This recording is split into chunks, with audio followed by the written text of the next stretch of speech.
فرزند زہرا یہ حالات برے ہیں۔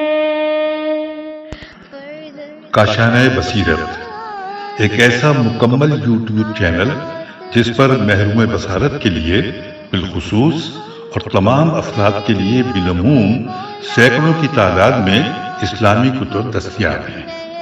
لہذا گزارش ہے کہ آپ اپنی ذمہ داری نبھاتے ہوئے کاشانہ بصیرت کو سبسکرائب کرنے کے ساتھ ساتھ بیل آئیکن کو پریس کیجئے تاکہ آپ علم کے حصول کے ساتھ ساتھ مذہب اہل بیت کی اشاعت میں بھی اہم کردار ادا کرتے رہیں۔ کاشانہ بصیرت۔ فرزند زہرا یہ حالات برے ہیں۔ کاشانہ بصیرت کے یوٹیوب چینل کے لیے جو تفسیر الکوثر جلد سوم پڑھ رہی ہوں، اس کا یہ پارٹ نمبر 35 ہے۔ یا ایہا الذین آمنوا ان کثیرا من الاحبار والرہبان لیأکلون اموال الناس بالباطل ویصدون عن سبیل اللہ والذین یکنزون الذهب والفضة ولا ينفقونها في سبيل الله فبشرهم بعذاب علیم۔ اے ایمان والو، اہل کتاب کے بہت سے علماء اور راہب ناحق لوگوں کا مال کھاتے ہیں اور انہیں راہ خدا سے روکتے ہیں، اور جو لوگ سونا اور چاندی ذخیرہ کرتے ہیں اور اسے راہ خدا میں خرچ نہیں کرتے ہیں، انہیں دردناک عذاب کی خوشخبری سنا دیجیے۔ تفسیر آیات۔ اہل کتاب سے جنگ کرنے کا حکم صادر فرمانے کے بعد وہ حقائق بیان ہو رہے ہیں جن کی وجہ سے ایسا کرنا ضروری ہوا۔ نمبر 1، اہل کتاب کے عقائد بت پرستوں کے عقائد کے مشابہ ہیں۔ نمبر 2، ان کے علماء اور شیوخ شریعت سازی میں دخل دیتے ہیں جس کا حق صرف اللہ تعالیٰ کو حاصل ہے۔ نمبر 3، وہ نور خدا کو بجھانے کی ناپاک کوششوں میں رہتے ہیں اور دین حق والوں سے حالت جنگ میں رہتے ہیں۔ نمبر 4، وہ دین حق کی بالادستی سے کراہت کرتے ہیں۔ نمبر 5، وہ دولت کے عادلانہ تقسیم کے خلاف ہوتے ہیں۔ اس آیت شریفہ میں اس بات کا ذکر ہے کہ کسی معاشرے میں عدل و انصاف قائم کرنے کے لیے ایک اہم ترین بنیاد دولت کی مساویانہ تقسیم ہے، اور اس بات کے لیے ضروری ہے کہ اس معاشرے میں استحصالی عناصر کے لیے فضا سازگار نہ ہو، ورنہ دولت کی مساویانہ تقسیم ناممکن ہو جائے گی۔ اس معاشرے کا سرمایہ چند ایک استحصالی عناصر کے ہاتھوں میں ارتکاز پیدا کرے گا۔ اہل کتاب کے مذہبی عناصر جن پر عادلانہ نظام قائم رکھنے کی ذمہ داری ہوتی ہے، اسی استحصالی عناصر میں تبدیل ہو گئے تھے۔ لہذا اس قسم کے غیر انسانی نظام کے حامل مذہب کو کسی بھی معاشرے میں بالادستی قائم رکھنے کا حق نہیں پہنچتا۔ ان کو طاقت کے ساتھ کسی عادلانہ نظام کے تحت لانا انسانیت کی عظیم خدمت ہے۔ نمبر 1، والذین یکنزون الذھب والفضہ۔ ارتکاز دولت، اس کے بعد اس آیت شریفہ میں بطور مطلق ایک اہم ترین اقتصادی مسئلے کا ذکر کیا گیا ہے جو تمام ناانصافیوں کی جڑ اور دولت کی عادلانہ تقسیم کے لیے بدترین رکاوٹ ہے۔ وہ ہے دولت کا چند ہاتھوں میں ارتکاز۔ کاف نون زے کی تعریف کسی جگہ محفوظ یا مدفون دولت کو کنز کہتے ہیں۔ شریعت میں کنز کی کیا تعریف بنتی ہے؟ اقوال علماء میں اختلاف اور اضطراب ہے۔ کنز چند ہاتھوں میں سرمایہ کا ارتکاز ہے، یا کنز سے مراد سرمایہ کا انجماد، یا کنز سے مراد مالی واجبات کی عدم ادائیگی ہے۔ پیج نمبر 472 ہے۔ ایک موقف یہ ہے کہ کنز سے مراد سرمایہ کا انجماد ہے۔ ایک شخص اپنی دولت دفن کر کے یا سونا چاندی کو لاکرز میں بند محفوظ رکھتا ہے، یہ کنز ہے، اس کی مذمت ہے۔ اگر وہ اپنے سرمایہ کو منجمد نہ رکھے، ملکی اقتصاد میں شامل اور ملکی پیداواری عمل میں داخل رکھے، یہ کنز نہیں ہے۔ لیکن اگلا جملہ ولا ينفقونها، اسے خرچ نہیں کرتے، اس موقف کی نفی کرتا ہے چونکہ پیداواری عمل میں شامل ہونے کو انفاق نہیں کہتے۔ دوسرا موقف یہ ہے کہ کنز اس دولت تو کہتے ہیں جس کے مالی واجبات جیسے زکوٰۃ کی ادائیگی نہیں کی گئی۔ اگر اس کے مالی واجبات ادا ہو جائیں تو یہ کنز نہیں ہے۔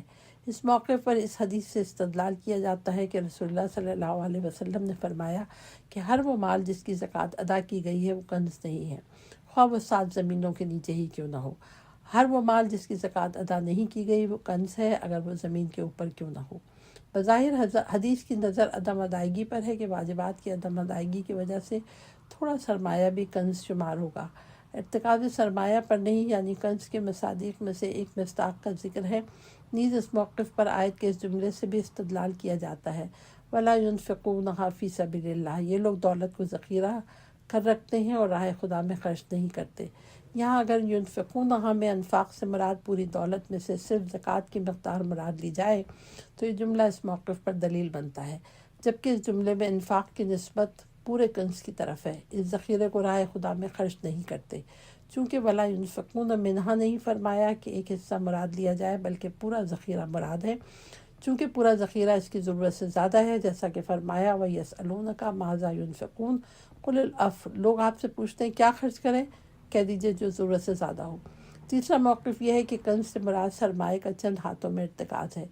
یکنزون کا مطلب یہ ہے کہ اپنے سرمایہ سے جو آمدنی ہوتی ہے وہ اس کو ذخیرہ کرتے ہیں، سرمایہ میں اضافہ کرتے ہیں، راہ خدا میں خرچ نہیں کرتے، بلکہ ان پر واجب یہ ہے کہ اپنی ضرورت سے زیادہ آمدنی کو راہ خدا میں خرچ کریں، چونکہ دولت کو ذریعہ نہیں مقصد قرار دے کر اس میں اضافہ کرتے چلے جانا ممنوع ہے، کیونکہ یہ وَتُحِبُّونَ الْمَالَ حُبًّا جَمًّا، اور مال کے ساتھ جی بھر کر محبت کرتے رہو۔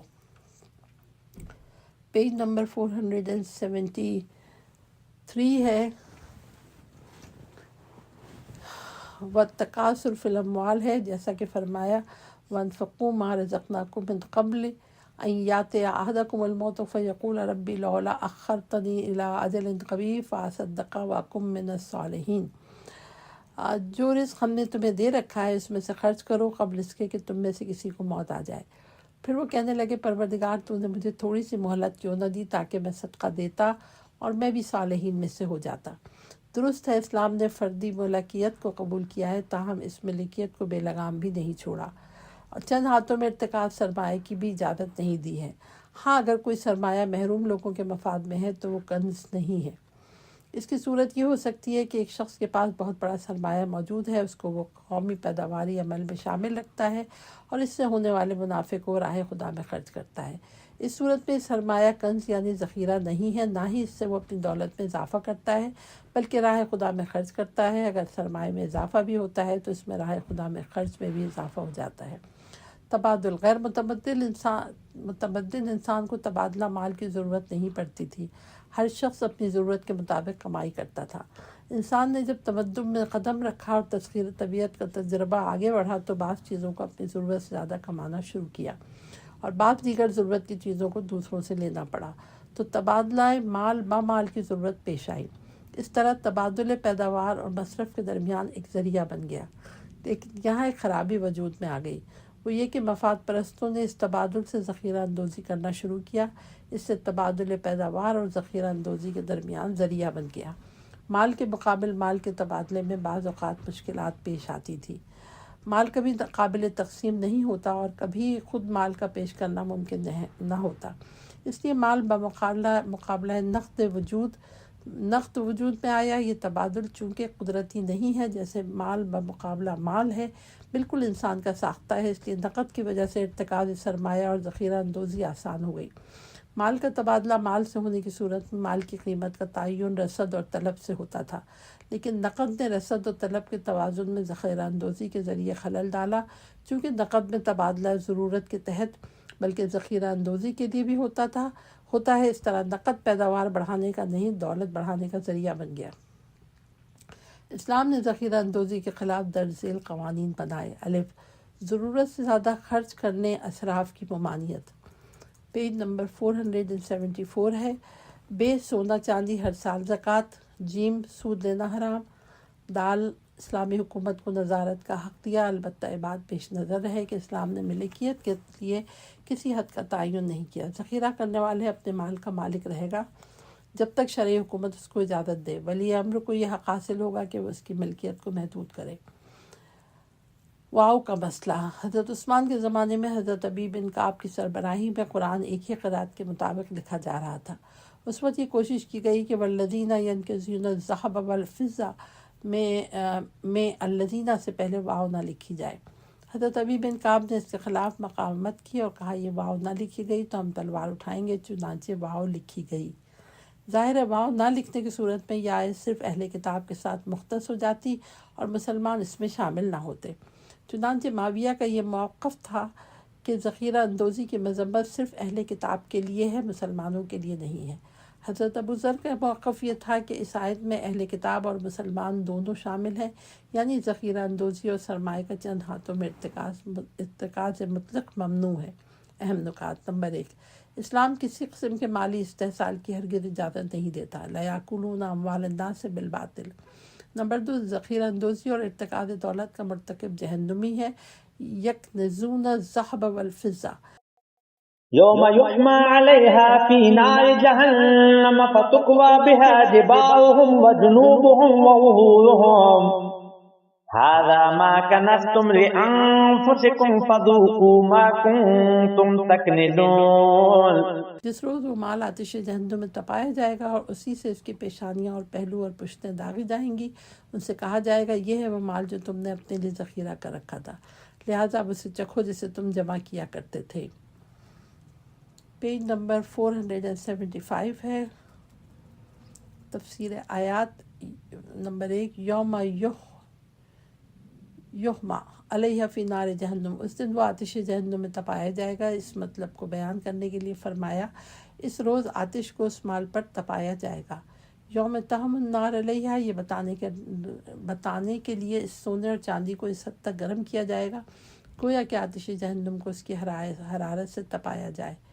نمبر 2، فتکوی بہا، پھر اس نے سونے چاندی سے پیشانیاں، پہلو اور پشتیں داغی جائیں گی۔ ان اعضاء کا ذکر ممکن ہے اس لیے ہوا ہو کہ ان اعضاء سے جسم کا احاطہ ہو جاتا ہے۔ یہ بھی کہا گیا ہے کہ یہ اشراف الاعضاء ہیں، اس لیے ان کا ذکر ہوا۔ بعض کہتے ہیں کہ سائل کے سامنے اس نے منہ پوڑا، پشت پھیری ہے۔ نمبر 3، ھذا ما کنزتم لانفسکم، یہ ہے وہ مال جو تم نے اپنے لیے ذخیرہ کر رکھا تھا۔ یعنی انسان اپنے فائدے اور ضرورت کے لیے مال ذخیرہ کرتا ہے، لیکن یہ مال تم نے اپنے عذاب کے لیے ذخیرہ کیا۔ اس شدید عذاب سے اندازہ ہوتا ہے کہ اسلام مالی حقوق کے لیے کس اہمیت کا حامل ہے، کیونکہ ایک عادل اقتصادی نظام کا قیام مالی حقوق کی پاسداری سے ہی ممکن ہے۔ اہم نکات: نمبر 1، اس دنیا میں جو عمل انجام دیتا ہے وہ نابود نہیں ہوتا، قیامت میں عیناً وہی چیز پیش کی جاتی ہے، فذوقوا ما کنتم تکنزون۔ إن عدة الشهور عند الله 12 شهرا في كتاب الله يوم خلق السماوات والأرض منها 4 حرم ذلك الدين القيم فلا تظلموا فيهن أنفسكم وقاتلوا المشركين كافة كما يقاتلونكم كافة وَاعْلَمُوا أَنَّ اللَّهَ مَعَ الْمُتَّقِينَ۔ کتاب خدا میں مہینوں کی تعداد اللہ کے نزدیک یقیناً 12 مہینے ہیں۔ جب سے اللہ نے آسمانوں اور زمینوں کو پیدا کیا ہے ان میں سے 4 مہینے حرمت کے ہیں، یہی مستحکم دین ہے۔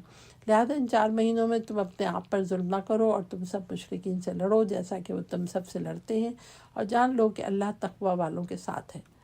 پیج نمبر 476 ہے۔ تفسیر آیات: اس آیت شریفہ میں اسلامی تقویم کے بارے میں چند مسائل کا ذکر ہے۔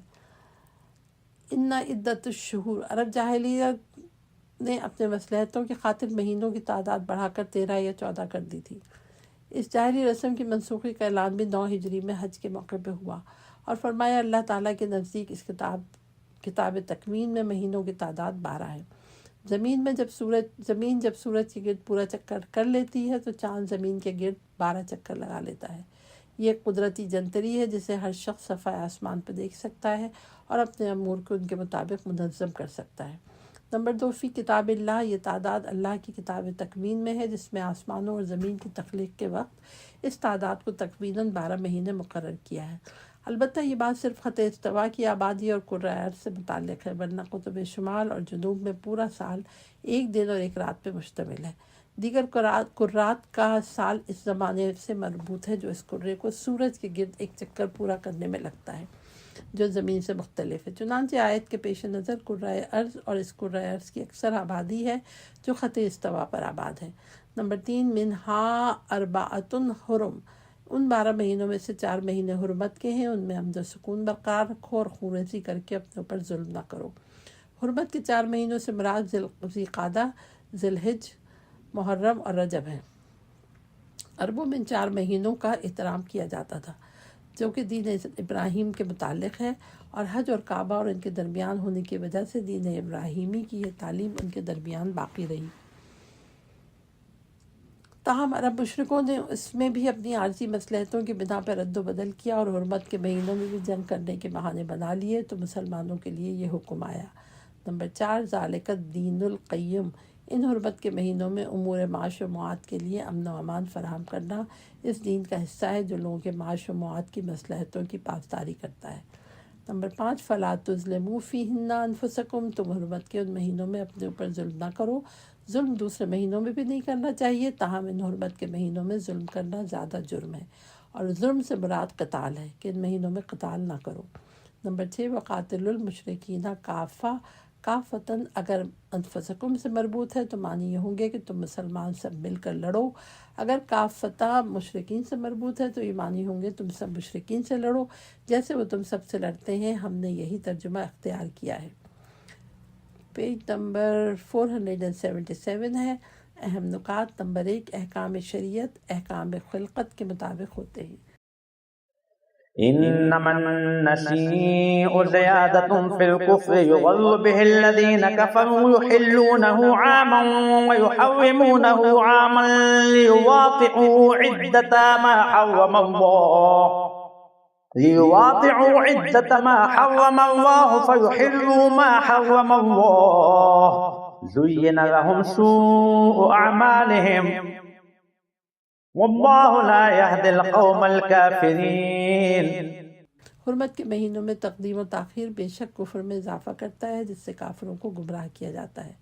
وہ کسی سال ایک مہینے کو حلال اور کسی سال اسے حرام قرار دیتے ہیں تاکہ وہ مقدار بھی پوری کر لیں جسے اللہ نے حرام کیا ہے، اور ساتھ ہی خدا کے حرام کو حلال بھی کر لیں۔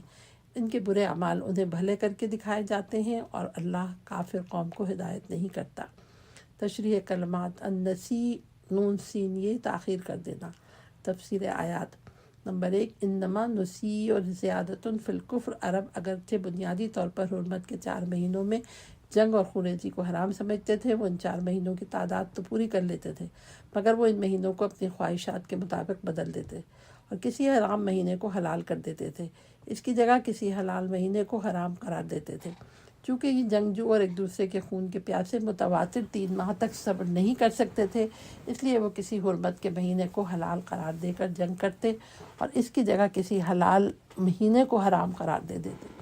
یہ عمل اللہ کے مقرر کردہ قوانین میں تصرف اور کفر شمار ہوا۔ نمبر 2، فَيُحِلُّ مَا حَرَّمَ اللَّهُ، اگر کفر کی حالت میں اللہ کی حرام کردہ چیز کو حلال کر دے تو اپنے کفر میں اضافہ ہے، اور اگر کوئی کلمہ گو یہ کام کرے تو یہ ایمان سے کفر کی طرف منتقل ہو جاتا ہے۔ نمبر 3، زُيِّنَ لَهُمْ سُوءُ أَعْمَالِهُمْ، انسان جب برائی کے ارتکاب میں راسخ ہو جاتا ہے تو برائی اچھائی لگنے لگتی ہے۔ پیج نمبر 478 ہے۔ اہم نکات۔ نمبر 1، شریعت سازی میں دخل اندازی کفر ہے۔ انما النسیء زیادۃ فی الکفر۔ نمبر 2، جب احساس گناہ ختم ہو جاتے ہیں اور گناہ بھلے دکھائی دیں تو اللہ ایسے لوگوں کی ہدایت نہیں کرتا۔ یا ایھا الذین آمنوا ما لکم اذا قیل لکم انفروا فی سبیل اللہ اثاقلتم الی الارض ارضیتم بالحیاۃ الدنیا من الآخرہ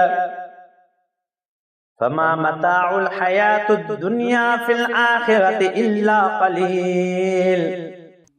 اے ایمان والو، تمہیں کیا ہوا ہے کہ جب تم سے کہا جاتا ہے اللہ کی راہ میں نکلو تو تم زمین سے چمٹ جاتے ہو؟ کیا تم آخرت کی جگہ دنیاوی زندگی کو پسند کرتے ہو؟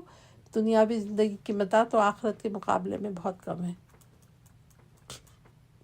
تفسیر آیات۔ نمبر 1، 9 ہجری میں جب حضرت غزوہ حنین سے فارغ ہو کر مدینہ منورہ سے تشریف لائے تو آپ کو خبر ملی کہ روم کی فوجیں تبوک میں جمع ہو رہی ہیں۔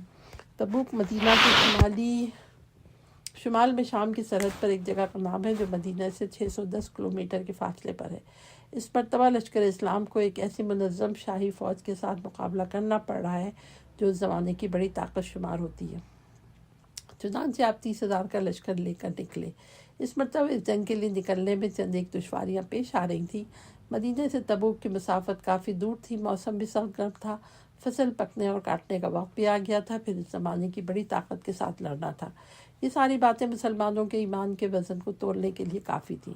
چنانچہ اس آیت سے ظاہر ہوتا ہے کہ رسول کریم کی زندگی کے اواخر میں ایمان و ایقان کی کس منزل پر فائز تھے کہ رسول کریم کی طرف سے جہاد کا اعلان ہو رہا تھا، جہاد کا اعلان عام ہو رہا ہے، لیکن لوگ زمین سے چمٹ رہے ہیں۔ ان کے لیے دنیاوی زندگی اور مال و متاع دنیا رکاب رسول میں جہاد سے زیادہ عزیز ہے۔ انما المؤمنون الذین آمنوا باللہ ورسولہ، مومن تو بس وہ لوگ ہیں جو اللہ اور اس کے رسول پر، پیج نمبر 478 ہے کہ رسول پر ایمان لائیں، پھر شک نہ کریں اور اللہ کی راہ میں اپنے اموال اور اپنی جانوں سے جہاد کریں، یہی لوگ دعوی ایمان میں سچے ہیں۔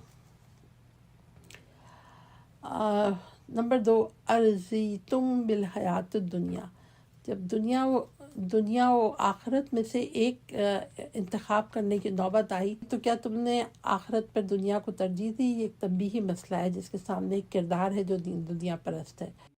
إلا تنفروا يعذبكم عذابا أليما ويستبدل قوما غيركم ولا تضروه شيئا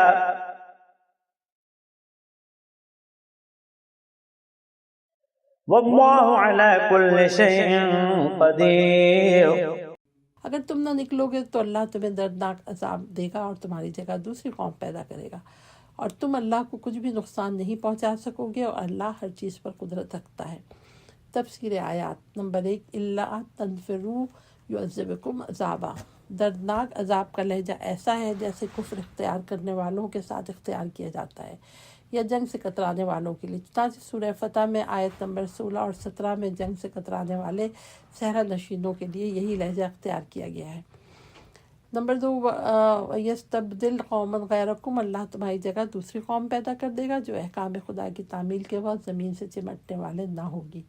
نمبر 3، ولا تضروہ شیئا، تمہارے جانے سے اللہ کے دین کو کوئی نقصان نہ ہوگا۔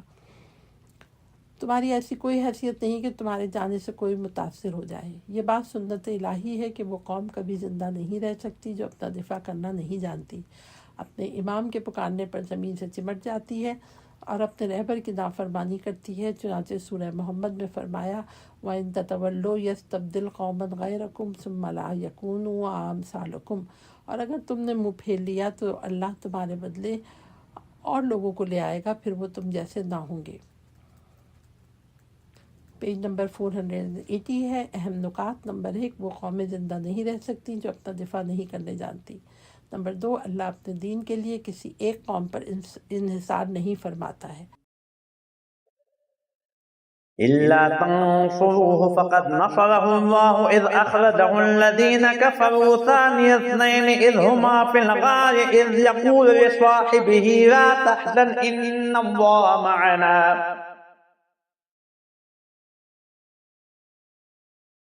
فأنزل الله سكينته عليه وأيده بجنود لم تروها وجعل كلمة الذين كفروا السفلى وَكَلِمَةُ اللَّهِ هِيَ الْعُلْيَا وَاللَّهُ عَزِيزٌ حَكِيمٌ۔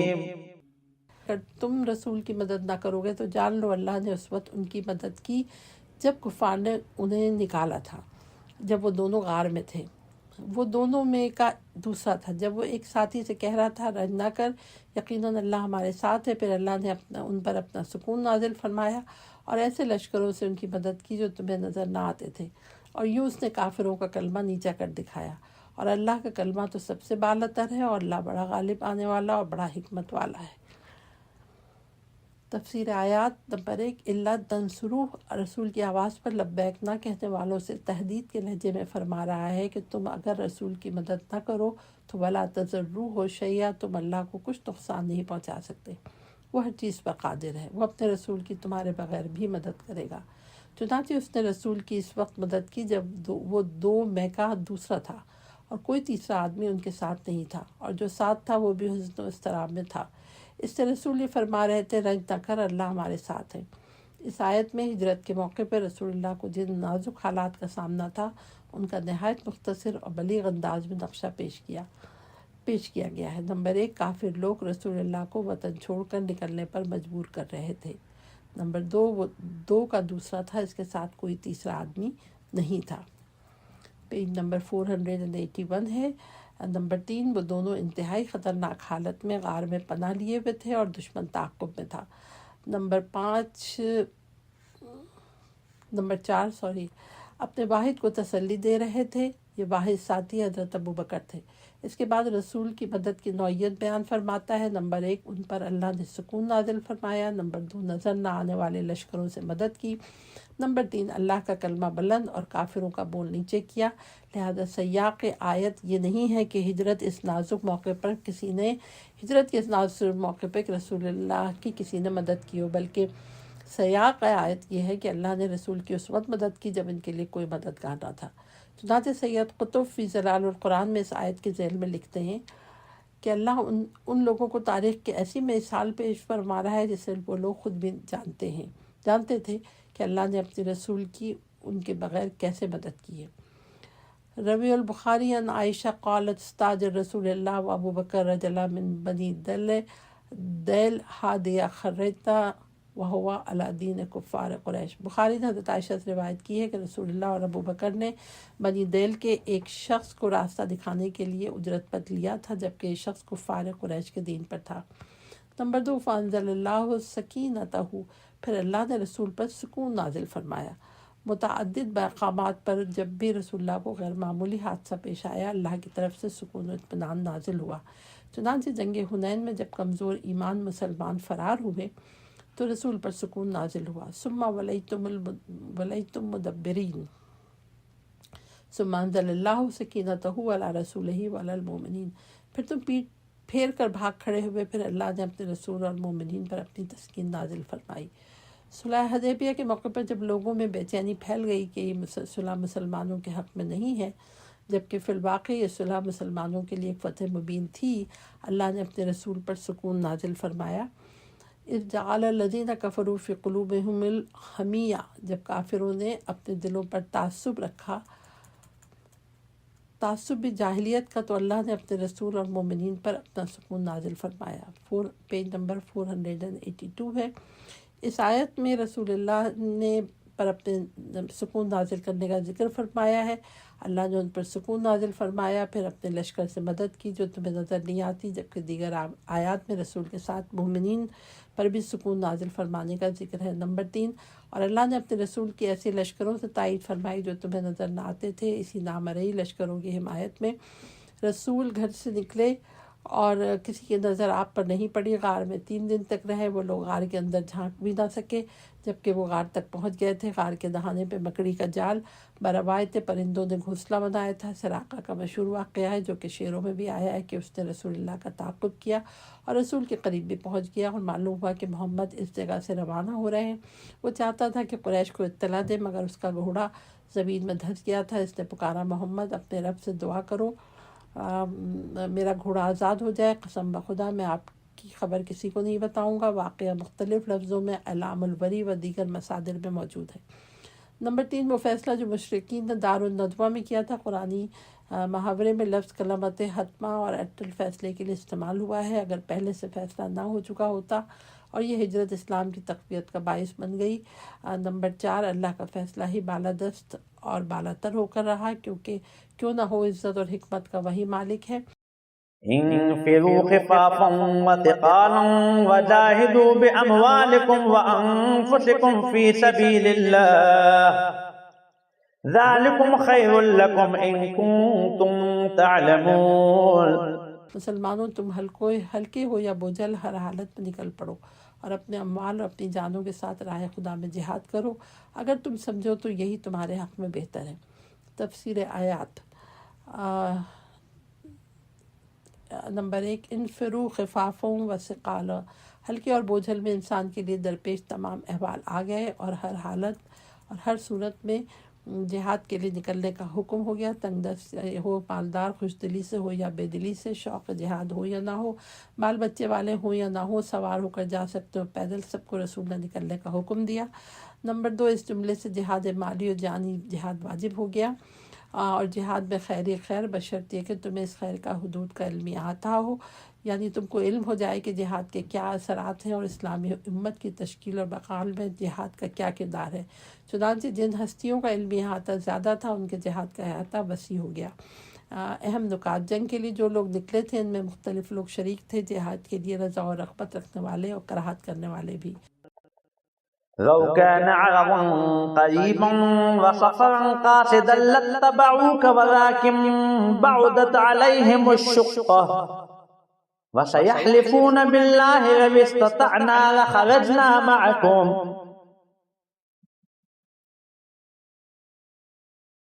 يهلكون أنفسهم والله يعلم إنهم لكاذبون۔ آسانی سے حاصل ہونے والا کوئی فائدہ ہوتا اور سفر ہلکا ہوتا تو وہ ضرور آپ کے پیچھے چل پڑتے، لیکن یہ مسافت انہیں دور نظر آئی اور اب وہ اللہ کی قسم کھا کر کہیں گے اگر ہمارے لیے ممکن ہوتا تو یقیناً ہم آپ کے ساتھ چل دیتے۔ ایسے بہانوں سے وہ اپنے آپ کو ہلاکت میں ڈال رہے ہیں اور اللہ کو علم ہے کہ یہ لوگ یقیناً جھوٹ بول رہے ہیں۔